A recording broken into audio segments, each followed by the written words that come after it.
આજકાલ શિક્ષણવાળા બધા એવું જ કરે છે કે પોતાના બાળકોને જે ભણે છે એમને કોઈ નવો વિચાર આપે છે, આઈડિયોલોજી આપે છે, પોતાનો સમર્થક વધારે છે કે પોતાનો કંઠી પહેરાવે. પરંતુ હું તમને ગુજરાતનો એક એવો શૈક્ષણિક અને શિક્ષણકાર મળાવી કેળવણીકાર બતાવીશ જેની બાળકોને ભણાવે છે ફ્રી, કોઈ એક રૂપિયો ભાઈ નથી લેતા. જો દેવાય તો દાનમાં દેવાનું, પૈસા આપવાના, બાકી કશું નહીં. નો ફી, નો પરીક્ષા, નો લેસન, નો સિલેબસ, કશું નહીં.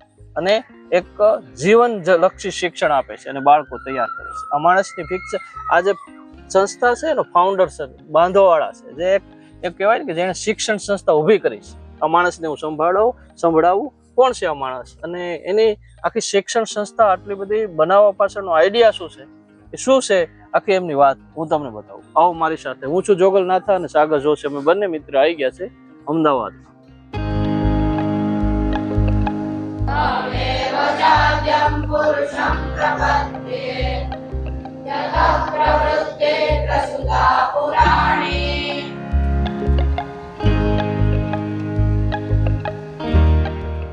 પાંચ વિષયમાં 0 આવ્યા, એકમાં 99 આવ્યા તો મારા મતે ફેલ નથી, અમારા ગુરુકુળના મતે ફેલ નથી. આજે એક બાળકને વિજ્ઞાનમાં ખૂબ રુચિ છે, એમાં 99 ને 100 જ આવે છે, અને બીજા વિષયમાં નથી આવતું, તો એ વૈજ્ઞાનિક નહીં બની શકે. આપણે વિદેશી ફૂટપટ્ટીથી અને માપદંડથી માપીને આપણે એમ કહીએ 5માં ફેલ છે અને આગળ જવાનો અધિકાર નથી, તો આપણા દેશ એક મોટો સારો વૈજ્ઞાનિક ખોયો કે નહીં? મેં એક વિડીયો બનાવેલો હતો, એમાં તમને એમ લખ્યું હતું કે નાલંદા અને તક્ષશિલાની કોપી. લોકોએ બહુ કોમેન્ટ કરી, 3000 કરતા પણ વધુ લોકોએ લખ્યું શું છે, ક્યાં આવે છે. જે સ્કૂલ છે, જે આખી સંસ્થા છે, જે ચલાવે છે ને, એ ગોપાલભાઈ માર્ગોડે છે. ગોપાલભાઈ મેં એમની જોડે વાત કરી, વૃદ્ધોને બતાવ્યું, વર્ગખંડ બતાવ્યો, શિક્ષકો બતાવ્યો, વિદ્યાર્થી બતાવ્યો, રસોઈયા બતાવ્યો, બધું બતાવ્યું.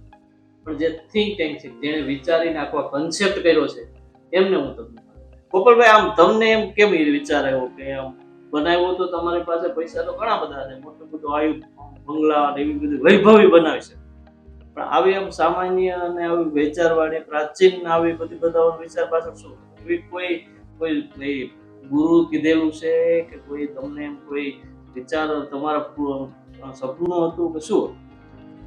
ધન્યવાદ જોગલભાઈ, લોકોની વચ્ચે સંવાદ આ પહોંચાડવા માટે.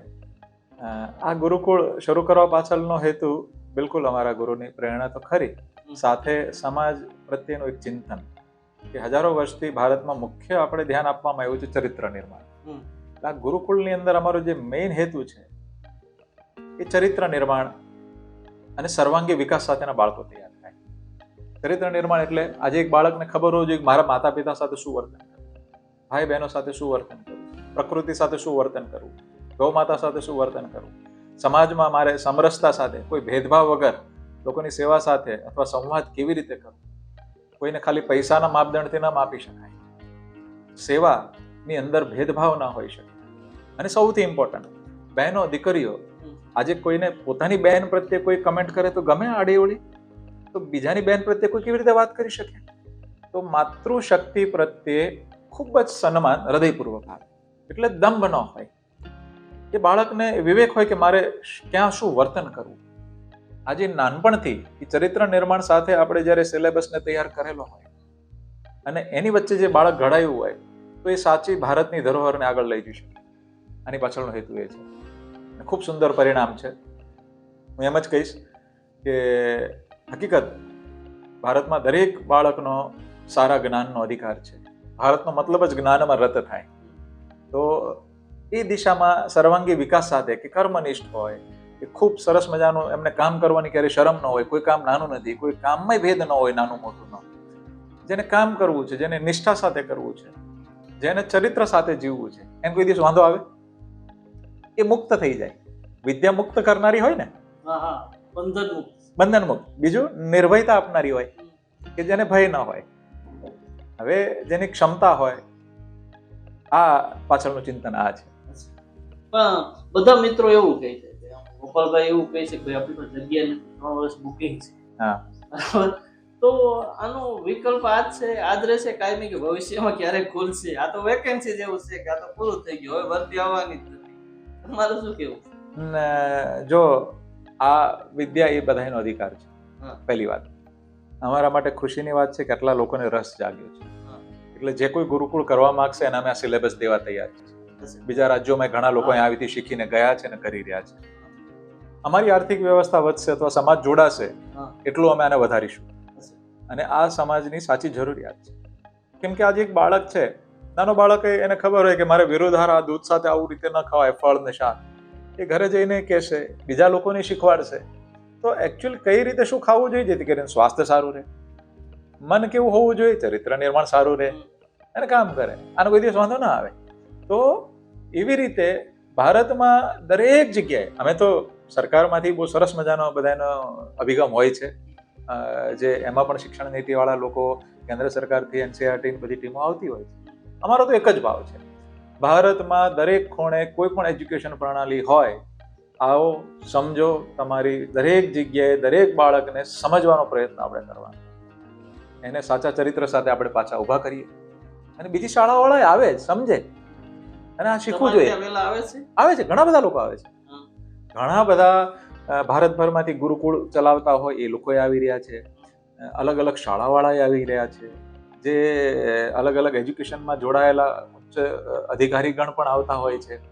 અને હકીકતમાં બધાએ મળીને ધીરે ધીરે આપણો હેતુ તો એક જ છે કે બાળકનું ઘડતર અને સાચું ઘડતર. આપણે એમાં બધાની વચ્ચે સંવાદ કરીને એકબીજાનું માખણ લઈને આગળ જ ચાલવાનું, હું એ જ કહીશ આપના બધા. પછી બીજું બધા લોકો એમ કે અમારું ફી બી તમને કઈ ખબર જ ના, હું હાલતું એ તો ભગવાન જાણે, છોકરા કોઈ કે ફી નો તો કઈ નથી. ઘણી બધું અમારે તો બીજા સ્ટાન્ડર્ડ સ્કૂલોમાં તો હોય તો બધા બાળકોને ખબર કે આટલી ફી હોય, અહીં તો તમારે કઈ છે જ નહીં. તો બધું તમે જ ભોગવો છો કે NGO છે? જો આની અંદર બે પ્રક્રિયા છે. જે માતા પિતા સક્ષમ હોય, કારણ કે બાળકને શું કામ ન ખબર હોય, કારણ કે અમે માતા પિતા અને ગુરુકુળમાંથી એ કહેવાની ના કીધી. જે સક્ષમ છે એ ચૂકવે, એની સામે ન સક્ષમ હોય એ ખેડૂતના બાળકનો અધિકાર છે સારી વિદ્યાનો, એ ખેડૂતના બાળકો છે, ગોવાળના છે, તો એનું અમે કેટલું પહોંચશું અથવા સમાજ જોડાશે એટલું વધારીશું. એટલે કોઈનું ફિક્સ ધોરણ નથી કે આજ તે કોઈ નક્કી નથી, જે આપવું એ આપે, જે પોસાય તે. બરાબર, એટલે એક આપી શકે એનો લઈને એક ના આપી શકે એનો લઈ, એવી રીતે મધ્યમ માર્ગ રસ્તો કાઢે. એ આપે છે, બરાબર, સામાન્ય હોય તો કઈ નથી આપતા. બરાબર, પણ સ્ટાન્ડર્ડ અભ્યાસક્રમ શું છે? મને મેં ગુજરાતી પાર્ટિકલ જોયા, અંગ્રેજી જોયા, તો એ કોઈ કમિટી છે કે તમે બધા કઈ રીતે? બિલકુલ, અહીંયા અમારી આચાર્ય લોકોની એક કમિટી બનાવી છે અને ભેગા મળીને એક એવો આપણે સિલેબસ બનાવી રહ્યા છીએ, પાઠ્યક્રમ, કે જેની અંદર બાળકોને રુચિ વધે. જેમ કે તમે નાના હશો ને, તમે ઐરાવત હાથીની વાત સાંભળો તો તમને કયું પિક્ચર યાદ આવે? પેલી ઘણી બધી સૂંઢ વાળું આવે, બરોબર છે? તો એ જોયેલું તમને તરત યાદ આવશે, લખેલું હશે તો યાદ આવતે. એટલે સૌથી પહેલો અમારો એટલે અમારો સૌથી પહેલો પ્રયત્ન છે કે કુદરતને ડાયરેક્ટ અનુભવે, વનસ્પતિના પત્તાઓને અડે, ફળને અડે, બધી જગ્યાએ પ્રેક્ટિકલ. બીજો અમારો છે કે કોઈ પણ પાઠ્યક્રમમાં પુસ્તકની અંદર વધુમાં વધુ ચિત્રો હોય એટલે તરત યાદ રહે વધુ ને વધુ. અને ત્રીજું, પાઠ્યક્રમની અંદર દરેક જગ્યાએ એને કોઈ ને કોઈ રીતે ચરિત્ર સાથે અથવા સંસ્કાર સાથે જોડવાનો પ્રયત્ન. એટલે શું થશે કે એમાંથી જે નોલેજ, જ્ઞાનવર્ધન તો થશે, પણ એની સાથે સાથે સંસ્કારનું સિંચન પણ થશે. જલ્દીથી જલ્દી યાદ રહે એવી રીતે એની પદ્ધતિઓ તૈયાર કરેલી છે. ભૌતિક સુવિધા વાળામાં તો લાગ્યું તમને લીપણથી રાખેલા છે, હાવ એની પાસે ન હું માઇન્ડ. જો ભૌતિક સુવિધા, તમે જે શબ્દ વાપરો હતો ને, મોટા બંગલાઓ થઈ શકે, બંગલા જેવું કોઈ થઈ શકે, એસી જેવું થઈ શકે. બિલકુલ, અમુક વાલીઓ કીધું હતું કે એસી મુકાઈ દઈએ બાળકોના ખુલ્લામાં, અમે જ ના પાડી. એનું કારણ છે કે જો પરસેવો આવવો જરૂરી છે, પરસેવો નહીં આવશે ને તો અંદર ટોક્સિન જમા થશે. દરેક છિદ્રમાંથી ટોક્સિન નીકળતા હોય, પરસેવા વાટે નીકળતા જ હોય. એટલે બાળક જો દરેક ઋતુની અંદર પોતાને શરીરને એ ઋતુ સાથે જો એ જોડશે. બીજું, માટી સાથે, આપણા તો બાળકો માટીમાં રમવાની પરંપરાઓ હતી હજારો વર્ષથી, તો એ વિદેશમાં બહુ હાઇજીન કન્ડિશનમાં રાખે. હવે કે છે કે માટીમાં બાળક રમવું જોઈએ તો એની ઇમ્યુનિટી અલગ આવે. તો અમારે અહીંયા એ જ છે કે ગાર્ડનમાં માટીમાં રમશે, પ્રકૃતિ સાથે જોડાશે. એ VIP સ્ટ્રક્ચરની જરૂર નથી. એ કુદરત સાથે વધુ જોડાશે એટલું એનું મન અને શરીર બંને વધુ સારી રીતે ખીલશે, એની સાથે ફેમિલિયર થશે, એની સાથે સંવાદ કરશે. અને હું એમ જ કહું છું કે ઘડામણ એવી જ હોવી જોઈએ. આજે કૃષ્ણ ભગવાનને સુદામા સાથે લાકડી કાપવા ગયા એ વાર્તા નથી, એ પોતે ત્યાં જઈને કામ તો કરતા હતા ને. રામ ભગવાન કરતા હતા, મહારાણા પ્રતાપ કરતા હતા. તો ગુરુકુળમાં કોઈ નાનું મોટું ન હોય, એ સહજ સ્ટ્રક્ચર હોય એ હોય.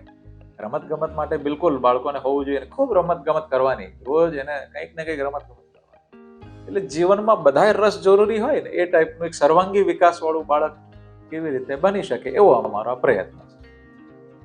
બીજું પેલા એક બેન કહેતા માર્ક ની કોઈ મતલબ જ નથી.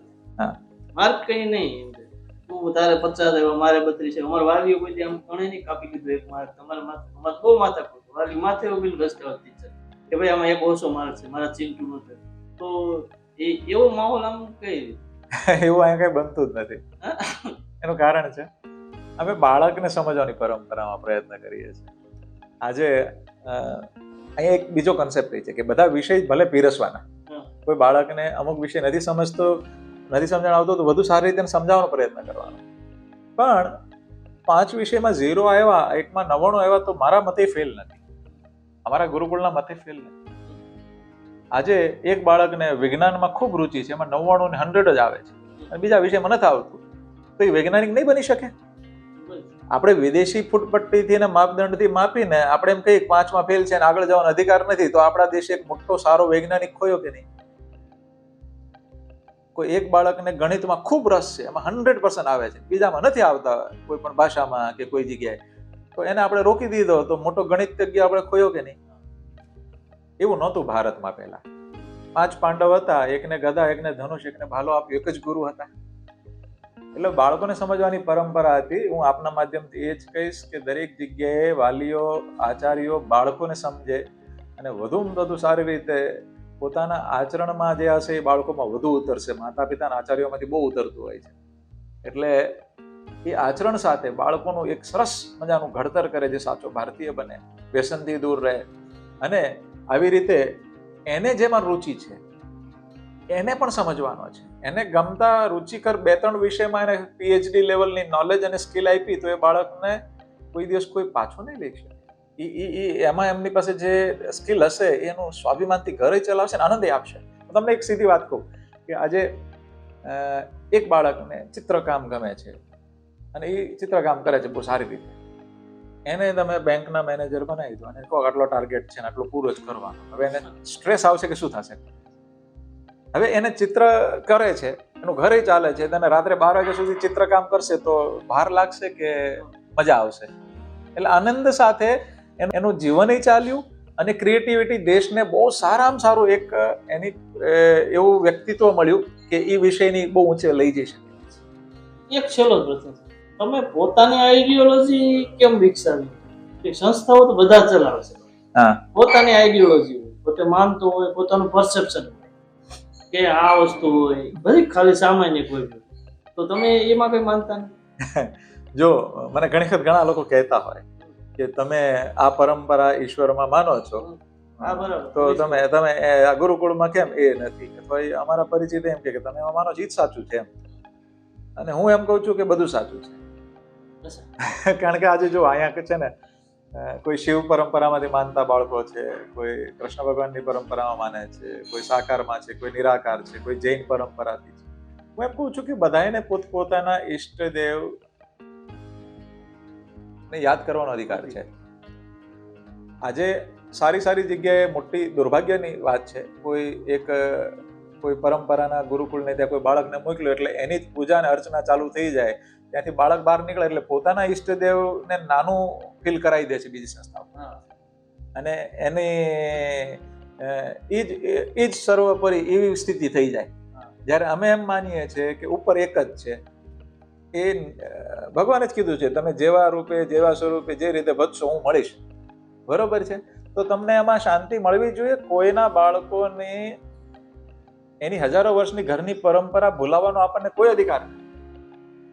કોઈ એકબીજાના પંથોને એકબીજા પર થોપે નહીં અને દરેક પંથ પ્રત્યે એકબીજા પ્રત્યે રિસ્પેક્ટ આપે અને પોતપોતાના પંથોની અંધશ્રદ્ધાથી દૂર રહીને સાચી શ્રદ્ધા સાથે આગળ વધે અને એકબીજા સાથે મળીને ચાલે.